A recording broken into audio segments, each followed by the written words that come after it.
পর্যন্ত যে সমস্ত প্রার্থী এসছে প্রত্যেকের চোখে মুখে বেশ উজ্জ্বল, তারা সুন্দর।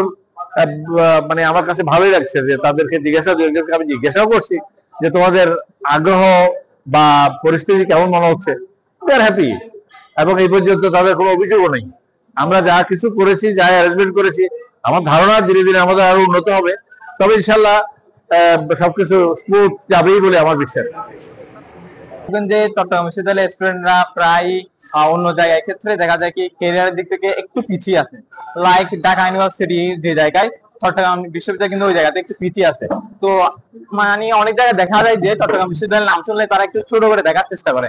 বাট আমি বলবো চট্টগ্রাম বিশ্ববিদ্যালয় সাহিত্য বিশ্ববিদ্যালয়, সেই জায়গা থেকে চট্টগ্রাম বিশ্ববিদ্যালয়ে অবশ্যই ওই স্ট্যান্ডার্ডটা রাখা উচিত। আমাদের ছেলেপেলেরা, আমাদের স্টুডেন্টরা যাতে ওইভাবে ক্যাপাবল হয়ে যায় যে যে যারা তারা যথেষ্ট ক্যাপাবল হয়ে চাকরি বাজারে যায় মতো, যে তাদেরকে দেখলে যাতে বলতে পারে যে হ্যাঁ এরা তো চট্টগ্রাম বিশ্ববিদ্যালয়ের স্টুডেন্ট, তারা তো এনাফ ক্যাপাবল, তাদের কাছে এনাফ স্কিল আছে, আমরা তাদেরকে অবশ্যই রেফার করতে পারি।